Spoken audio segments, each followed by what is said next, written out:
Hey everyone, my name is Neil and welcome back to my garage. By far the most common question that I get on this channel is, hey, do you have any plans for the fold-up assembly table you've built or any of the other projects that you've done? And typically my answer has been no, and that's because I haven't had any 3D modeling software that I can use to make plans. That all changes today. I've been searching around for the last couple weeks and decided to go with Fusion 360 for its cost point and its features. Now, full disclosure, I've never used Fusion 360 for a project before. I've just watched 3 or 4 YouTube videos on it and I feel like I'm ready to hop in it. So if you want to learn how I designed this fold-up assembly table, go ahead and stay tuned. I make no promises that we finish, but we can at least try to take a stab at it. All right, let's go ahead and get started. Okay, so here we are in Fusion 360. Again, this is my first time making a project from it, so let's go ahead and get started. Also, just a little bit of background, I have used 3D modeling software before. I'm coming over from the SolidWorks Onshape platforms, so let's see how good Fusion is in comparison to that. From the videos I saw, everything's going to be a little bit backwards, but let's just hop into it. So, as I said, we're going to be making the fold-up assembly table. Most 3D modeling softwares, I'm just going to start with a plane, I believe. So create sketch here on the top face. And I'm going to struggle, but I will take out all of the times where I'm sitting there trying to Google something. And just to make this a little bit more interesting, it's 9:30 now. We're going to stop at 10:30 and see where we are. And then we're just going to upload. So I clicked 2-point rectangular. Most of the softwares I've seen have like a center rectangular so that I can quickly sketch off the origin, but that doesn't look like the case here. Actually, hold on. If I remember seeing on one video, I don't want to go straight. I'm just going to do it. And then we'll call this tabletop. Okay, and like I said, I have been 3D modeling since I was in high school, actually. So this is not my first time.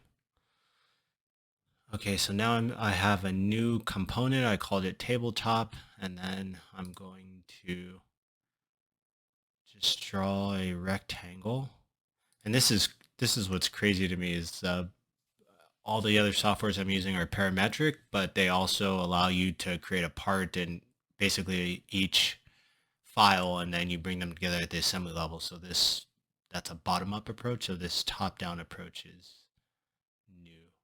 The comments I saw all said, forget everything you know. Okay, so if I grab that line here and grab that line there after I dimension. Okay, good. I put that in inches, and let's just make the tabletop. Again, this isn't 100% representative of what I have, but let's just make the tabletop for now 40 inches. Oh, that's backwards. Okay, I'm used to when I scroll the mouse in that way, getting away, not close to. It's okay. You're probably going to see that a lot. I already did that. Sorry, I'm not paying attention. So here we are. And then we'll make that 40. Okay. And I'm sure there's a shortcut that will something where I can do like a symmetry. Create 2 more objects that are symmetrical to a common axis. Okay. The philosophy here is just going to be to click stuff and see what that does. Select the symmetry line. The plane itself, if was that ZX plane, would that work as a symmetry point? No. Or X? Oh, that worked. Oh, that's really cool. I didn't expect that to work. So here, do I need this? I'll leave that for now. Here, I just looked at X plane, or X axis is red. It looks like Y axis is green, and then Z is blue, and that's into the page, so we can't see that. So in order to get that symmetry going, I did 40 here, and now I've got here, I imagine that's 20 to 20, but if I quickly check under there, that should be 20. and that is. So that's exactly half. So I know that this line is halfway. Sorry, so from here to here is halfway to the axis, and from here to here is halfway through the axis. So I'm going to do the same thing with another symmetry as soon as I could figure out. Okay, so this is one of those softwares, it looks like, where the command stays on until I escape out of it. I'm just going to assume you guys let me know. I don't know what I'm doing. But let's just keep on going. So another symmetry. So this line, that line, I want you to be symmetric about the y-axis. Okay. And let me Control Z, let me undo. Okay, so like most other softwares, it looks like the lines are black when they're fully defined. That means they're locked in space, but all right, well, I don't know. But they're blue. No visual indication there. I'll see. I don't know when something is fully defined or not. I'm just going off my previous experience. So I'm just gonna hit symmetry there. It would be nice if I could just select the y-axis. Let me know if that's possible. But for now, I'll just go to the tree, and here I've got everything XYZ planes. Or XYZ axis, XY, YXZ, and YZ planes. So it looks like this is fully defined. If I press escape now, I should not be able to move this, so it's locked in space. And so we'll call it 40 by 40 for now, like I said, and we'll finish that sketch. How do I rotate? Nope, not the middle. Nope, there you go. Okay, shift and the middle button.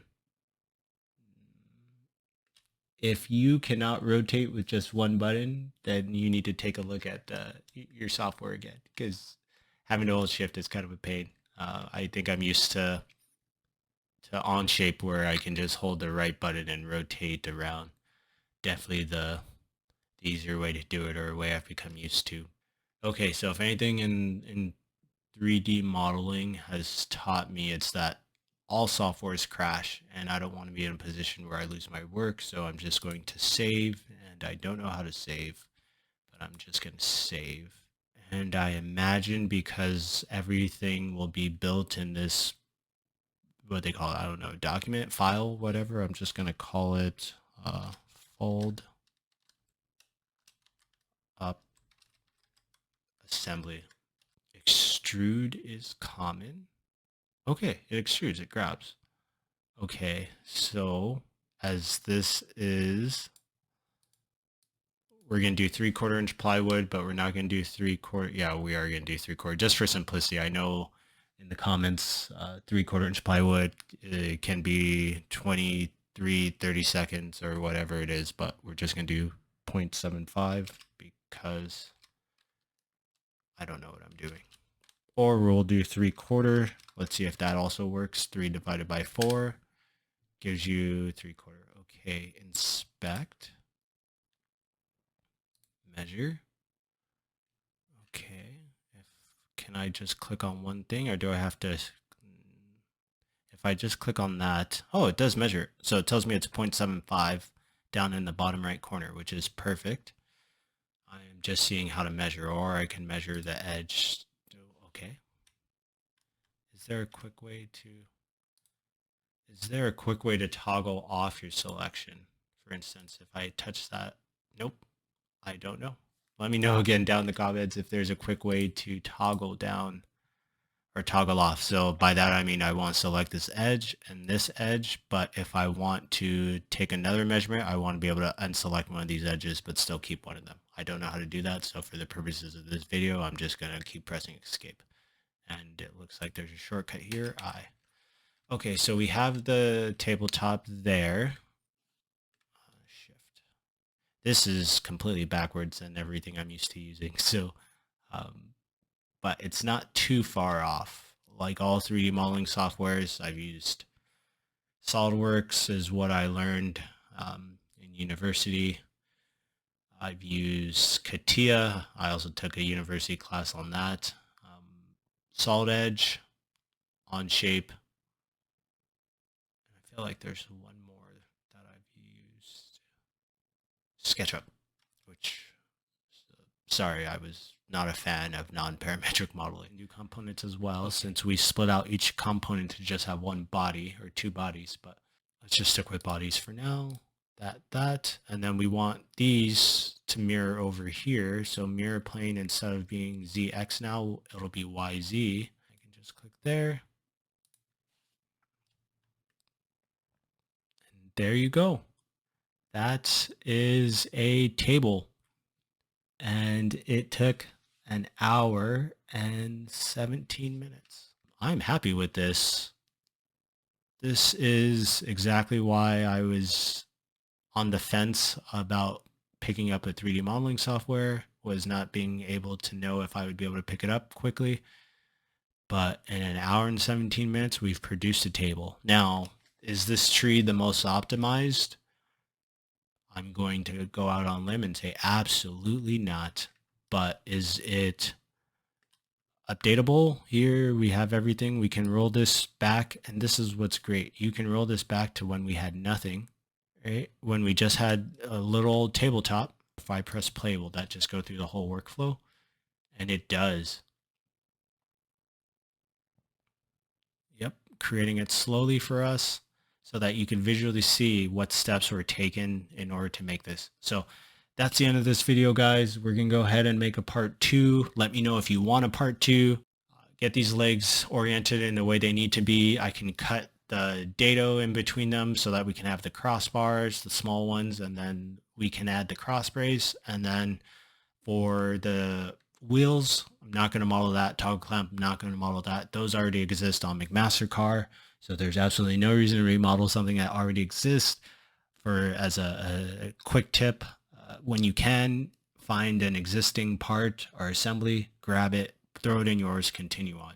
So I'll be showing you, or try to show you, how McMaster-Carr has their stuff set up where you can just download the 3D model and put it in there, and casters are great for that. All the little hardware is great for being able to throw those into the model. So I'm Neil. This has been another video. Thank you guys so much. Let me know down in the comments again what you would like to see.